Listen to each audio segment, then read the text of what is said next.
ಕೃಷ್ಣಮೂರ್ತಿ ಅಂತೇಳಿ ಹಾಸನದಿಂದ ಕರೆ ಮಾಡಿದ್ದಾರೆ. ಕೃಷ್ಣಮೂರ್ತಿ ಅವರೇ ನಮಸ್ಕಾರ, ಏನ್ ಹೇಳ್ತೀರಿ?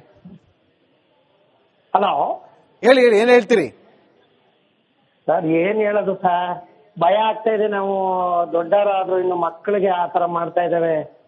ಇಲ್ಲಿ ನಮ್ಮ ಹಾಸನಲ್ಲೂ ತುಂಬಾ ಹಾವಳಿ ಜಾಸ್ತಿ ಆಗಿದೆ. ಕಂಪ್ಲೇಂಟ್ ಎಲ್ಲ ಕೊಡ್ತಾ ಇದೀವಿ, ಏನು ಆಕ್ಷನ್ ತಗೊಂತಾ ಇಲ್ಲ. ದೊಡ್ಡ ದೊಡ್ಡ ಸಚಿವರುಗಳು ಅವರು ತಲೆ ಕೆಡಿಸ್ಕೊಂಡು ನೋಡ್ಬೇಕಾದ ವಿಷಯ ಇದು. ಆದ್ರೆ ಏನೂ ಗೊತ್ತಿಲ್ದಂಗೆ ಸುಮ್ಮನಿದಾರೋ ಅಥವಾ ಆರೋಗ್ಯ ಇಲಾಖೆನೋ ನಗರಸಭೆ ಪ್ರತಿಯೊಬ್ಬರಿಗೂ ಇದು ಮನವರಿಕೆ ಆಗ್ಬೇಕು ಇದನ್ನ ನೋಡಿ.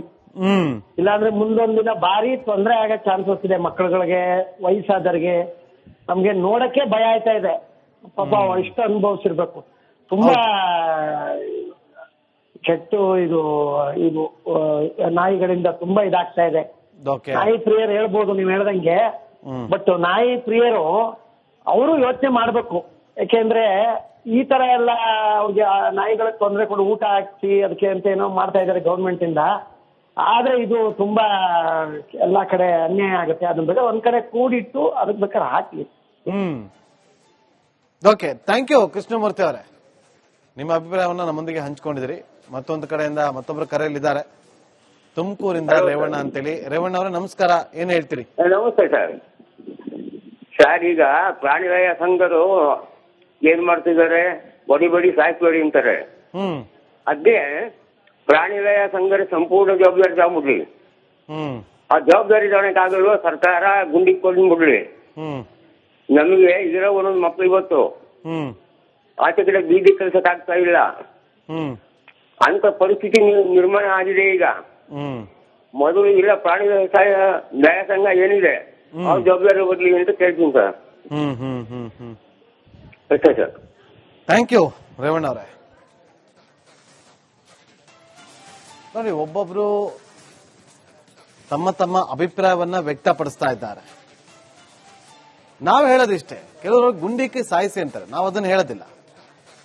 ನೋಡಿ, ಇವತ್ತು ಎಷ್ಟೋ ಫಂಡಿಂಗ್ ಬರುತ್ತೆ. ನೋಡಿ, ಒಂದು ವಿಚಾರ, ಇವತ್ತು ವೆಟರ್ನರಿ ಕಾಲೇಜ್ ಹತ್ರ ಹೋಗಿ ಅಥವಾ ಎಲ್ಲರೂ ನೀವು ಹೋದ್ರೆ ಈ ನಾಯಿಗಳಿಗೆ ಡಾನರ್ಗಳು ಸಿಗ್ತಾರೆ. ನಿಮ್ಗೆ ಡಾನರ್ಗಳು ಸಿಗ್ತಾರೆ. ನೀವೊಂದು ಶೆಲ್ಟರ್ ಅನ್ನ ಮಾಡ್ತೀವಿ ಅಂತಂದಾಗ ಆ ಶೆಲ್ಟರ್ಗೆ ನಿಮ್ಗೆ ಎಷ್ಟೋ ಜನ ಡಾನರ್ಗಳು ಬರ್ತಾರೆ. ದೇಣಿಗೆ ಸಂಗ್ರಹ ಮಾಡಬಹುದು. ನೀವು ಅಲ್ಲಿ ನಾಯಿಗಳನ್ನ ಸಾಕುವಂತ ಕೆಲಸವನ್ನ ಮಾಡಬಹುದು. ನೀವು ನಿಮ್ಗೆ ಆ ಫುಡ್ಗೂ ಕೂಡ ಡಾನರ್ಗಳು ಬರ್ತಾರೆ, ಬರಲ್ಲ ಅಂತಿರಲ್ಲ. ಆದ್ರೆ ನಿಮಗೆ ವಿವೇಚನೆ ಇರಬೇಕು, ನಾವ್ ಏನ್ ಮಾಡ್ಬೇಕು ಅಂತೇಳಿ. ಆದ್ರೆ ನೀವು ಯೋಚನೆ ಮಾಡ್ತಿಲ್ಲ. ಬಿಡು, ಬೀದಿ ನಾಯಿಗಳು ಕಚ್ತವೆ, ನಿಮ್ಮ ಮಕ್ಕಳು ಬೀದಿಗೆ ಹೋಗಲ್ವಲ್ಲ. ನಿಮ್ಮ ಮಕ್ಕಳು ಬೀದಿಗೆ ಹೋದಾಗ ಆ ಬೀದಿ ನಾಯಿಗಳು ನಿಮ್ಮ ಮಕ್ಕಳು ಕಚ್ಚಿದಾಗ ನಿಮಗೆ ಗೊತ್ತಾಗುತ್ತೆ ಅವಾಗ ನೋವು. ಬೆಂಗಳೂರಿಂದ ಗಿರಿಧರ್ ಅಂತೇಳಿ ಕರೆ ಮಾಡಿದ್ದಾರೆ. ಗಿರಿಧರ್ ಅವರು ನಮಸ್ಕಾರ. ನಮಸ್ಕಾರ. ಏನ್ ಹೇಳ್ತೀರಿ ಗಿರಿಧರ್ ಅವ್ರೆ? ಬೆಂಗಳೂರಿಂದ ಹೇಳಿ ಹೇಳಿ. ಬೆಂಗಳೂರಿಂದ ನಾಯಿಗಳು, ಇದು ಬೀದಿ ನಾಯಿಗಳಿಗೆ ಇದು ಬಿರಿಯಾನಿಗಳು ಹಾಕೋದು ಅದೆಲ್ಲ ತುಂಬಾ ತಪ್ಪು. ಈಗ ನಾನು ಟಿವಿ ನೋಡ್ತಾ ಇದ್ದೀನಿ, ಇದೆಲ್ಲ ನಾಯಿಗಳು ತುಂಬಾ ಅಟ್ಯಾಕ್ ಮಾಡ್ತಿದೆ. ಬೆಂಗಳೂರಲ್ಲೂ ನಾವು ಕಂಪ್ಲೇಂಟ್ ಕೊಟ್ಟಿದೀವಿ, ಆದ್ರೆ ಅಧಿಕಾರಿಗಳು ಯಾವ್ದು ಆಕ್ಷನ್ ತಗೊಂತಾ ಇಲ್ಲ ಸರ್. ಇದು ದಯವಿಟ್ಟು ಇದು ನೀವು ಸೀರಿಯಸ್ ಆಗಿ ಇದನ್ನ ನೀವು ಪ್ರಚಾರ ಮಾಡಿ ಗೌರ್ಮೆಂಟ್ ಅಧಿಕಾರಿಗಳಿಗೆ ಈ ಸುದ್ದಿಯನ್ನ ಮುಗಿಸಿ, ಅವ್ರು ಬೇಕಾದ್ರೆ ನಾಯಿಗಳೆಲ್ಲ ಹಿಡ್ಕೊಂಡೋಗಿ ಒಂದು ಶೆಡ್ ಅಲ್ಲಿ ಹಾಕಿ ಅದಕ್ಕೆ ಬೇಕಾದ್ರೆ ಬಿರಿಯಾನಿನಾರ ಹಾಕೊಂಡ್ಲಿ, ಏನಾರ ಹಾಕೊಂಡ್ಲಿ. ಇದು ಈ ತರ ಬೀದಿ ನಾಯಿಗಳಿಗೆ ಇವೆಲ್ಲ ಹಾಕಿದ್ರೆ ಈಗ ನಮ್ಮ ಮನೇಲಿ ನನ್ನ ಮಗಳಿಗೆ ಅಟ್ಯಾಕ್ ಮಾಡ್ತು. ಅದು ಏನ್ ಮಾಡಿದ್ದಾರೆ, ಬೇರೆ ಕಡೆಯಿಂದ ಏರಿಯಾದಿಂದ ಹಿಡ್ಕೊಂಡು ಬಂದಿದ್ದು. ನಾನು 2 ವರ್ಷದ ಮಾತು ಹೇಳ್ತಿರೋದು. ಅದು ತಗೊಂಡ್ಬಂದು ಬೇರೆ ಏರಿಯಾದ್ ಬಿಟ್ರೆ ಆ ಟೆರಿಟರಿಯಿಂದ ಹೊರಗಡೆ ಬಂದ್ರೆ ಅದು ಇನ್ನೂ ಅಗ್ರೆಸಿವ್ ಆಗುತ್ತೆ. ಸೊ ಇದು ತುಂಬಾ ಜನಕ್ಕೆ ತೊಂದರೆ ಆಗ್ತಾ ಇದೆ. ಇದೆಲ್ಲ ದಯವಿಟ್ಟು ಬಿರಿಯಾನಿ ಎಲ್ಲ ಹಾಕಕ್ಕೆ ನಿಮ್ ಕಡೆಯಿಂದ ಹೇಳ್ತಾ ಇದೀನಿ, ಇದೆಲ್ಲ ಇಟ್ಕೋಬೇಡಿ. ಬೇಕಾದ್ರೆ ಒಂದು ವೆಟರ್ನರಿ ಹಾಸ್ಪಿಟಲ್ ಅಲ್ಲಿ ಅದಕ್ಕೆ ಒಂದು ಶೆಡ್ ಮಾಡಿ ನಾಯಿಗಳಿಗೆ ಅಲ್ಲಿ ಸಾಕಿ ಮಾಡ್ಲಿ. ಯಾಕಂದ್ರೆ ಅದಕ್ಕೂ ನಾಯಿಗಳಿಗೆ ಗುಂಡಿಂದ ಹೊಡೆದು ಸಾಯಿಸೋದು ಅದೆಲ್ಲ ತುಂಬಾ ತಪ್ಪು, ಪ್ರಾಣಿ ಹಿಂಸೆ ಆಗತ್ತೆ. ಬೇಕಾದ್ರೆ ನಾಯಿಗಳನ್ನ ಕಂಪ್ಲೇಂಟ್ ಕೊಟ್ಟಾಗ ಹಿಡ್ಕೊಂಡೋಗಿ ಅದಕ್ಕೇನು ಸ್ಟೆರಿಲೈಸ್ ಮಾಡ್ಬಿಟ್ಟು ವ್ಯವಸ್ಥಿತವಾಗಿ ಅದೇ ಬಡ್ಜೆಟ್ ಅಲ್ಲಿ ಆ 2.5 ಕೋಟಿ ರೂಪಾಯಿ ಏನ್ ಬಿರಿಯಾನಿಗೆ ಅವ್ರು ಕೊಟ್ಟಿದಾರೋ ಆ ಬಡ್ಜೆಟ್ ಅಲ್ಲೇ ಒಂದು ಶೆಡ್ ಕಟ್ಟಿ ಎಲ್ಲಾ ನಾಯಿಗಳಿಗೆ ಹಿಡ್ಕೊಂಡೋಗಲ್ಲಿ ಊಟ ಹಾಕಿ, ಪರವಾಗಿಲ್ಲ. ಓಕೆ, ಥ್ಯಾಂಕ್ ಯು ಗಿರಿಧರ್ ಅವರೇ. ಹನುಮಂತ ಅಂತೇಳಿ ತುಮಕೂರಿಂದ ಕರೆ ಮಾಡಿದ್ದಾರೆ. ಹನುಮಂತ ಅವರ ನಮಸ್ಕಾರ, ಏನ್ ಹೇಳ್ತೀರಿ? ಸರ್ ನಮಸ್ಕಾರ. ಏನಾಗಿದೆ, ಈ ನಾಯಿ ಕಡಿಯೋದಕ್ಕೆ ಹಾಸ್ಪಿಟ್ಲಿಗೆ ಹೋದ್ರು ಅಲ್ಲಿ ದುಡ್ಡು ಕೊಡ್ಬೇಕು ನಾವು. ಇಂಜೆಕ್ಷನ್ ಕೊಡೋದಕ್ಕೆ ಅಲ್ಲಿ ಬೋರ್ಡ್ ಇದೆ, ಅಲ್ಲಿ ಹೇಳಿದ್ರೆ ರೀ ಅದ್ ಯಾವಾಗಲೂ ಇತ್ತು ರೀ, ಈಗಿಲ್ಲ ನಾವೇ ದುಡ್ಡು ಕೊಟ್ಟಾಗ ಸಮತಿ ನೀವು ದುಡ್ಡು ಕೊಡ್ರಿ ಅಂತ ಹೇಳ್ತಾರೆ. ಆಮೇಲೆ ಸಿರಂಜಿ ಬೇರೆ ತಂದ್ಕೊಡ್ಬೇಕು. ಈ ತರ ತುಮಕೂರಲ್ಲಿ ನಡೀತದೆ. ನಾಯಿಗಳು ಕಡಿಸ್ಕೊಂಡ್ರೆ ಕಂಪ್ಲೇಂಟ್ ಮಾಡೋದು ಓಡಾಡೋದು ಅದ ಲೆಕ್ಕ ನೋಡಿದ್ರೆ ಸುಮ್ಮನೆ ಇರೋದು ಒಳ್ಳೇದು. ಈಗ ಹಿಂಗಾಗ್ಬಿಡುದು ಈ ಗೌರ್ಮೆಂಟ್. ಇಷ್ಟೇನೆ ಇವ್ರು ಹಣೆಬರ. ನೀವೇನೋ ಟಿವಿ ಚಾನಲ್ ಅವ್ರು ಹೇಳ್ತೀರಾ ಅದನ್ನ ಕೇಳ್ಬೋದು ಅಷ್ಟೇ. ಪಬ್ಲಿಕ್ ಏನು ಅನುಕೂಲ ಇಲ್ಲ. ಕೇಳಿದ್ರೆ ಗೌರ್ಮೆಂಟ್ ಸಪ್ಲೈ ಮಾಡಲ್ಲ ಅಂತಾರೆ. ಏನ್ ಮಾಡೋದು? ಇದು ಯಾರಿಗೆ ಹೇಳಬೇಕಿದು? ನಾಯಿ ಕಡಿದ್ರೆ ಹೆಂಗೆ ಕ್ಷಣಿಗೆ? ಓಕೆ, ಥ್ಯಾಂಕ್ ಯು ಹನುಮಂತೆ ಅವರೇ. ಈಗ ಗದಗಿಂದ ನಾಗೇಶ್ ಅನ್ನೋರು ಕರೆ ಮಾಡಿದಾರೆ. ನಾಗೇಶ್ ಅವರು ನಮಸ್ಕಾರ, ಏನ್ ಹೇಳ್ತೀರಿ? ನಮಸ್ಕಾರ ಸರ್, ನಾನ್ ನಾಗೇಶ್ ಅಜ್ಜಿ ಅಂತ ಗದಗಿಂದ. ಇವು ಬೀದಿ ನಾಯಿಗೆ ಇವು ಏನು ಚಿಕನ್ ಮಟನ್ ಅಂಗಡಿ ಅದಾವಲ್ಲ ಸರ್, ಅಲ್ಲಿ ಎಲ್ಲ ವೇಸ್ಟ್ ಹಾಕ್ತಾರೆ. ಅವೆಲ್ಲ ತಿಂದು ಅಲ್ಲಿ ಜೋರಾಗಿ ಇರ್ತವೆ ಬೀದಿಯಲ್ಲಿ. ಇವು ಚಿಕನ್ ಮಟನ್ ಅಂಗಡಿಗೆ ಒಂದು ಸೆಪರೇಟ್ ಇದು ಮಾಡಲ್ಲ. ಎಲ್ಲಂದ್ರಲ್ಲಿ ನಾಯಿ ಕುಡಿಯಂಗೆ ಅವೆಲ್ಲ ಅಂಗಡಿ ಮಾಡ್ತಾ ಇದಾರೆ. ಎಕ್ಸಾಕ್ಟ್ಲಿ ಇದಾಗಬೇಕು ನಾಗೇಶ್ ಅವರೇ. ಅದಕ್ಕೆ ಕಡಿವಾಣ ಹಾಕಬೇಕು. ಎಲ್ಲಂದ್ರೆ ತಗೊಂಡೋಗಿ ಬಿಸಾಕ್ತಾರೆ ವೇಸ್ಟ್ ನ. ಅದು ತಿಂದು ಹಸಿ ಮಾಂಸ ತಿಂದಾಗ ಆ ನಾಯಿಗಳು ಮತ್ತಷ್ಟು ಫ್ರೆಶಸ್ ಆಗುತ್ತೆ, ಹೋಗಿ ಮನುಷ್ಯಕ್ಕೆ ಭಯ ಆಗುತ್ತೆ.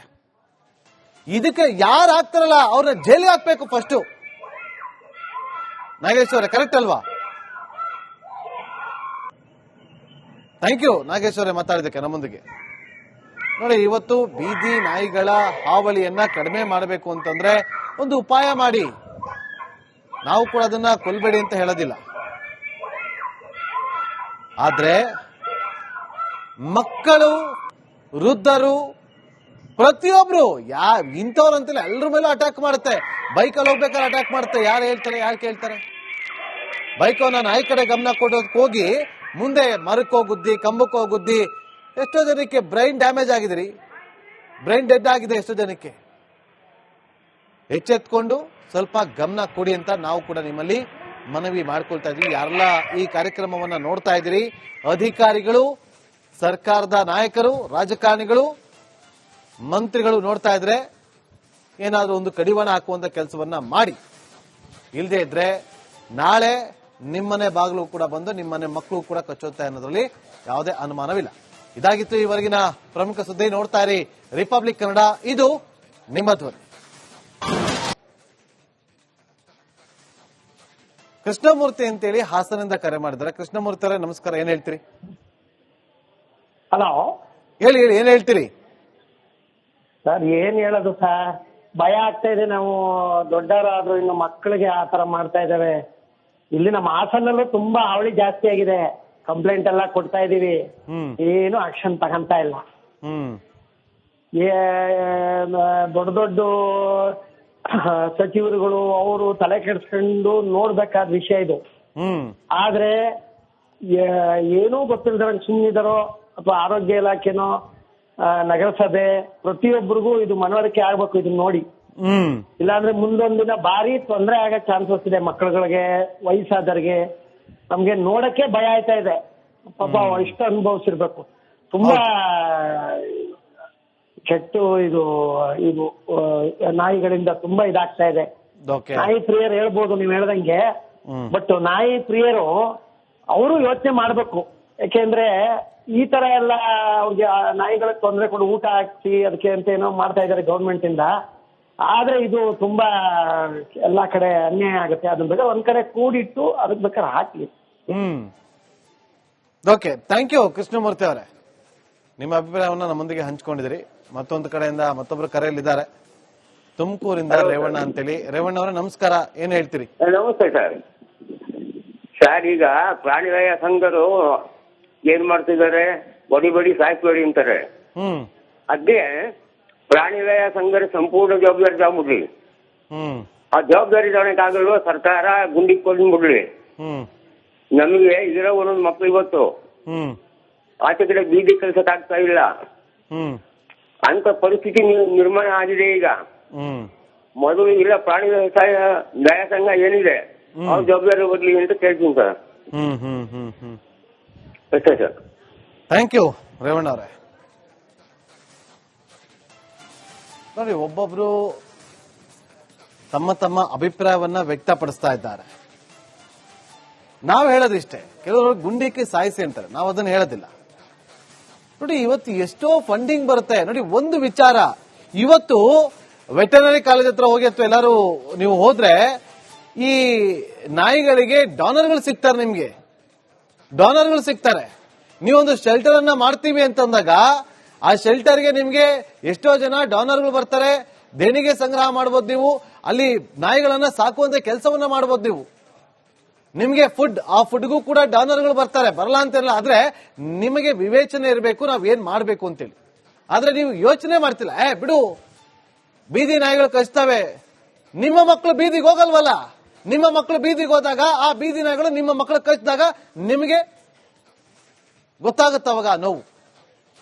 ಬೆಂಗಳೂರಿಂದ ಗಿರಿಧರ್ ಅಂತೇಳಿ ಕರೆ ಮಾಡಿದ್ದಾರೆ. ಗಿರಿಧರ್ ಅವರು ನಮಸ್ಕಾರ. ಹಾ ನಮಸ್ಕಾರ. ಏನ್ ಹೇಳ್ತೀರಿ ಗಿರಿಧರ್ ಅವರೇ? ಬೆಂಗಳೂರಿಂದ ಹೇಳಿ ಬೆಂಗಳೂರಿಂದ ಹೇಳಿ. ಇದು ನಾಯಿಗಳು, ಇದು ಬೀದಿ ನಾಯಿಗಳಿಗೆ ಇದು ಬಿರಿಯಾನಿಗಳು ಹಾಕೋದು ಅದೆಲ್ಲ ತುಂಬಾ ತಪ್ಪು. ಈಗ ನಾನು ಟಿವಿ ನೋಡ್ತಾ ಇದ್ದೀನಿ, ಇದೆಲ್ಲ ನಾಯಿಗಳು ತುಂಬಾ ಅಟ್ಯಾಕ್ ಮಾಡ್ತಿದೆ. ಬೆಂಗಳೂರಲ್ಲೂ ನಾವು ಕಂಪ್ಲೇಂಟ್ ಕೊಟ್ಟಿದೀವಿ, ಆದ್ರೆ ಅಧಿಕಾರಿಗಳು ಯಾವ್ದು ಆಕ್ಷನ್ ತಗೊಂತಾ ಇಲ್ಲ ಸರ್. ಇದು ದಯವಿಟ್ಟು ಇದು ನೀವು ಸೀರಿಯಸ್ ಆಗಿ ಇದನ್ನ ನೀವು ಪ್ರಚಾರ ಮಾಡಿ ಗೌರ್ಮೆಂಟ್ ಅಧಿಕಾರಿಗಳಿಗೆ ಈ ಸುದ್ದಿಯನ್ನ ಮುಟ್ಟಿಸಿ, ಅವ್ರು ಬೇಕಾದ್ರೆ ನಾಯಿಗಳೆಲ್ಲ ಹಿಡ್ಕೊಂಡೋಗಿ ಒಂದ್ ಶೆಡ್ ಅಲ್ಲಿ ಹಾಕಿ ಅದಕ್ಕೆ ಬೇಕಾದ್ರೆ ಬಿರಿಯಾನಿನಾರ ಹಾಕೊಂಡ್ಲಿ ಏನಾರ ಹಾಕೊಂಡ್ಲಿ. ಇದು ಈ ತರ ಬೀದಿ ನಾಯಿಗಳಿಗೆ ಇವೆಲ್ಲ ಹಾಕಿದ್ರೆ ಈಗ ನಮ್ಮ ಮನೇಲೇ ನನ್ನ ಮಗಳಿಗೆ ಅಟ್ಯಾಕ್ ಮಾಡ್ತು. ಅದು ಏನ್ ಮಾಡಿದ್ದಾರೆ, ಬೇರೆ ಕಡೆಯಿಂದ ಏರಿಯಾದಿಂದ ಹಿಡ್ಕೊಂಡು ಬಂದಿದ್ದು. ನಾನು 2 ವರ್ಷದ ಮಾತು ಹೇಳ್ತಿರೋದು. ಅದು ತಗೊಂಡ್ಬಂದು ಬೇರೆ ಏರಿಯಾದ್ ಬಿಟ್ರೆ ಆ ಟೆರಿಟರಿಯಿಂದ ಹೊರಗಡೆ ಬಂದ್ರೆ ಅದು ಇನ್ನೂ ಅಗ್ರೆಸಿವ್ ಆಗುತ್ತೆ. ಸೊ ಇದು ತುಂಬಾ ಜನಕ್ಕೆ ತೊಂದರೆ ಆಗ್ತಾ ಇದೆ. ಇದೆಲ್ಲ ದಯವಿಟ್ಟು ಬಿರಿಯಾನಿ ಎಲ್ಲ ಹಾಕಕ್ಕೆ ನಿಮ್ ಕಡೆಯಿಂದ ಹೇಳ್ತಾ ಇದೀನಿ, ಇದೆಲ್ಲ ಇಟ್ಕೋಬೇಡಿ. ಬೇಕಾದ್ರೆ ಒಂದು ವೆಟರ್ನರಿ ಹಾಸ್ಪಿಟಲ್ ಅಲ್ಲಿ ಅದಕ್ಕೆ ಒಂದು ಶೆಡ್ ಮಾಡಿ ನಾಯಿಗಳಿಗೆ ಅಲ್ಲಿ ಸಾಕಿ ಇದ್ ಮಾಡ್ಲಿ. ಯಾಕಂದ್ರೆ ಅದಕ್ಕೂ ನಾಯಿಗಳಿಗೆ ಗುಂಡಿಂದ ಹೊಡೆದು ಸಾಯಿಸೋದು ಅದೆಲ್ಲ ತುಂಬಾ ತಪ್ಪು, ಪ್ರಾಣಿ ಹಿಂಸೆ ಆಗತ್ತೆ. ಬೇಕಾದ್ರೆ ನಾಯಿಗಳನ್ನ ಕಂಪ್ಲೇಂಟ್ ಕೊಟ್ಟಾಗ ಹಿಡ್ಕೊಂಡೋಗಿ ಅದಕ್ಕೇನ್ ಸ್ಟೆರಿಲೈಸ್ ಮಾಡ್ಬೇಕು ಮಾಡ್ಬಿಟ್ಟು ವ್ಯವಸ್ಥಿತವಾಗಿ ಅದೇ ಬಜೆಟ್ ಅಲ್ಲಿ ಆ 2.5 ಕೋಟಿ ರೂಪಾಯಿ ಏನ್ ಬಿರಿಯಾನಿಗೆ ಅವ್ರು ಕೊಟ್ಟಿದಾರೋ ಆ ಬಜೆಟ್ ಅಲ್ಲೇ ಒಂದು ಶೆಡ್ ಕಟ್ಟಿ ಎಲ್ಲಾ ನಾಯಿಗಳಿಗೆ ಹಿಡ್ಕೊಂಡೋಗಲ್ಲಿ ಊಟ ಹಾಕಿ, ಪರವಾಗಿಲ್ಲ. ಓಕೆ, ಥ್ಯಾಂಕ್ ಯು ಗಿರಿಧರ್ ಅವರೇ. ಹನುಮಂತ ಅಂತೇಳಿ ತುಮಕೂರಿಂದ ಕರೆ ಮಾಡಿದ್ರೆ. ಹನುಮಂತ ಯಾರು? ನಮಸ್ಕಾರ, ಏನ್ ಹೇಳ್ತೀರಿ? ಸರ್ ನಮಸ್ಕಾರ. ಏನಾಗಿದೆ, ಈ ನಾಯಿ ಕಡಿಯೋದಕ್ಕೆ ಹಾಸ್ಪಿಟ್ಲಿಗೆ ಹೋದ್ರು ಅಲ್ಲಿ ದುಡ್ಡು ಕೊಡ್ಬೇಕು ನಾವು. ಇಂಜೆಕ್ಷನ್ ಕೊಡೋದಕ್ಕೆ ಅಲ್ಲಿ ಬೋರ್ಡ್ ಇದೆ, ಅಲ್ಲಿ ಹೇಳಿದ್ರೆ ರೇ ಅದ್ ಯಾವಾಗಲೂ ಇತ್ತು ರೀ, ಈಗಿಲ್ಲ, ನಾವೇ ದುಡ್ಡು ಕೊಟ್ಟಾಗ ಸಮತಿ ನೀವು ದುಡ್ಡು ಕೊಡ್ರಿ ಅಂತ ಹೇಳ್ತಾರೆ. ಆಮೇಲೆ ಸಿರಂಜಿ ಬೇರೆ ತಂದ್ಕೊಡ್ಬೇಕು. ಈ ತರ ತುಮಕೂರಲ್ಲಿ ನಡೀತದೆ. ನಾಯಿಗಳು ಕಡಿಸ್ಕೊಂಡ್ರೆ ಕಂಪ್ಲೇಂಟ್ ಮಾಡೋದು ಓಡಾಡೋದು ಅದ ಲೆಕ್ಕ ನೋಡಿದ್ರೆ ಸುಮ್ಮನೆ ಇರೋದು ಒಳ್ಳೇದು. ಈಗ ಹಿಂಗಾಗ್ಬಿಡುದು ಈ ಗೌರ್ಮೆಂಟ್. ಇಷ್ಟೇನೆ ಇವ್ರು ಹಣೆಬರ. ನೀವೇನೋ ಟಿವಿ ಚಾನಲ್ ಅವ್ರು ಹೇಳ್ತೀರಾ, ಅದನ್ನ ಕೇಳ್ಬೋದು ಅಷ್ಟೇ. ಪಬ್ಲಿಕ್ ಏನೂ ಅನುಕೂಲ ಇಲ್ಲ. ಕೇಳಿದ್ರೆ ಗೌರ್ಮೆಂಟ್ ಸಪ್ಲೈ ಮಾಡಲ್ಲ ಅಂತಾರೆ. ಏನ್ ಮಾಡೋದು? ಇದು ಯಾರಿಗೆ ಹೇಳಬೇಕದು? ನಾಯಿ ಕಡಿದ್ರೆ ಇಂಜೆಕ್ಷನ್ಗೆ. ಓಕೆ, ಥ್ಯಾಂಕ್ ಯು ಹನುಮಂತ ಅವರೇ. ಈಗ ಗದಗಿಂದ ನಾಗೇಶ್ ಅನ್ನೋರು ಕರೆ ಮಾಡಿದ್ದಾರೆ. ನಾಗೇಶ್ ಅವರು ನಮಸ್ಕಾರ, ಏನ್ ಹೇಳ್ತೀರಿ? ನಮಸ್ಕಾರ ಸರ್, ನಾನ್ ನಾಗೇಶ್ ಅಜ್ಜಿ ಅಂತ ಗದಗಿಂದ. ಇವು ಬೀದಿ ನಾಯಿಗೆ ಇವು ಏನು ಚಿಕನ್ ಮಟನ್ ಅಂಗಡಿ ಅದಾವಲ್ಲ ಸರ್, ಅಲ್ಲಿ ಎಲ್ಲ ವೇಸ್ಟ್ ಹಾಕ್ತಾರೆ. ಅವೆಲ್ಲ ತಿಂದು ಅಲ್ಲಿ ಜೋರಾಗಿ ಇರ್ತವೆ ಬೀದಿಯಲ್ಲಿ. ಇವು ಚಿಕನ್ ಮಟನ್ ಅಂಗಡಿಗೆ ಒಂದು ಸೆಪರೇಟ್ ಇದು ಮಾಡಲ್ಲ. ಎಲ್ಲಂದ್ರೆ ಅಲ್ಲಿ ನಾಯಿ ಕೊಡಿ ಹಂಗೆ ಅವೆಲ್ಲ ಅಂಗಡಿ ಮಾಡ್ತಾ ಇದಾರೆ. ಎಕ್ಸಾಕ್ಟ್ಲಿ ಇದೇ ಆಗ್ಬೇಕು ನಾಗೇಶ್ ಅವರೇ. ಅದಕ್ಕೆ ಕಡಿವಾಣ ಹಾಕಬೇಕು. ಎಲ್ಲಂದ್ರೆ ತಗೊಂಡೋಗಿ ಬಿಸಾಕ್ತಾರೆ ವೇಸ್ಟ್ ನ.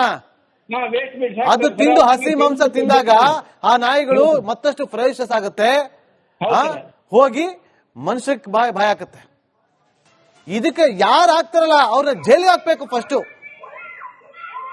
ನಾಗೇಶ್ ಅವರೇ, ಕರೆಕ್ಟ್ ಅಲ್ವಾ? ಥ್ಯಾಂಕ್ ಯು ನಾಗೇಶ್ ಅವರೇ ಮಾತಾಡೋದಕ್ಕೆ ನಮ್ಮೊಂದಿಗೆ. ನೋಡಿ, ಇವತ್ತು ಬೀದಿ ನಾಯಿಗಳ ಹಾವಳಿಯನ್ನ ಕಡಿಮೆ ಮಾಡಬೇಕು ಅಂತಂದ್ರೆ ಒಂದು ಉಪಾಯ ಮಾಡಿ. ನಾವು ಕೂಡ ಅದನ್ನ ಕೊಲ್ಬೇಡಿ ಅಂತ ಹೇಳೋದಿಲ್ಲ, ಆದ್ರೆ ಮಕ್ಕಳು, ವೃದ್ಧರು, ಪ್ರತಿಯೊಬ್ರು ಇಂಥವ್ರು ಅಂತಿಲ್ಲ, ಎಲ್ಲರ ಮೇಲೂ ಅಟ್ಯಾಕ್ ಮಾಡುತ್ತೆ. ಬೈಕಲ್ಲಿ ಹೋಗ್ಬೇಕಾದ್ರೆ ಅಟ್ಯಾಕ್ ಮಾಡುತ್ತೆ. ಯಾರು ಕೇಳ್ತಾರೆ? ಬೈಕವನ್ನ ನಾಯಿ ಕಡೆ ಗಮನ ಕೊಡೋದಕ್ಕೆ ಹೋಗಿ ಮುಂದೆ ಮರಕ್ಕೆ ಹೋಗುದ್ದಿ, ಕಂಬಕ್ಕೆ ಹೋಗುದ್ದಿ. ಎಷ್ಟೋ ಜನಕ್ಕೆ ಬ್ರೈನ್ ಡ್ಯಾಮೇಜ್ ಆಗಿದ್ರಿ, ಬ್ರೈನ್ ಡೆಡ್ ಆಗಿದೆ ಎಷ್ಟೋ ಜನಕ್ಕೆ. ಎಚ್ಚೆತ್ಕೊಂಡು ಸ್ವಲ್ಪ ಗಮನ ಕೊಡಿ ಅಂತ ನಾವು ಕೂಡ ನಿಮ್ಮಲ್ಲಿ ಮನವಿ ಮಾಡ್ಕೊಳ್ತಾ ಇದ್ವಿ. ಯಾರೆಲ್ಲ ಈ ಕಾರ್ಯಕ್ರಮವನ್ನ ನೋಡ್ತಾ ಇದ್ದೀರಿ, ಅಧಿಕಾರಿಗಳು, ಸರ್ಕಾರದ ನಾಯಕರು, ರಾಜಕಾರಣಿಗಳು, ಮಂತ್ರಿಗಳು ನೋಡ್ತಾ ಇದ್ರೆ ಏನಾದ್ರೂ ಒಂದು ಕಡಿವಾಣ ಹಾಕುವಂತ ಕೆಲಸವನ್ನ ಮಾಡಿ. ಇಲ್ಲದೆ ಇದ್ರೆ ನಾಳೆ ನಿಮ್ಮನೆ ಬಾಗಿಲು ಕೂಡ ಬಂದು ನಿಮ್ಮನೆ ಮಕ್ಕಳು ಕೂಡ ಕಚ್ಚುತ್ತೆ ಅನ್ನೋದ್ರಲ್ಲಿ ಯಾವುದೇ ಅನುಮಾನವಿಲ್ಲ. ಇದಾಗಿತ್ತು ಈವರೆಗಿನ ಪ್ರಮುಖ ಸುದ್ದಿ. ನೋಡ್ತಾ ಇರಿ ರಿಪಬ್ಲಿಕ್ ಕನ್ನಡ, ಇದು ನಿಮ್ಮ ಧ್ವನಿ.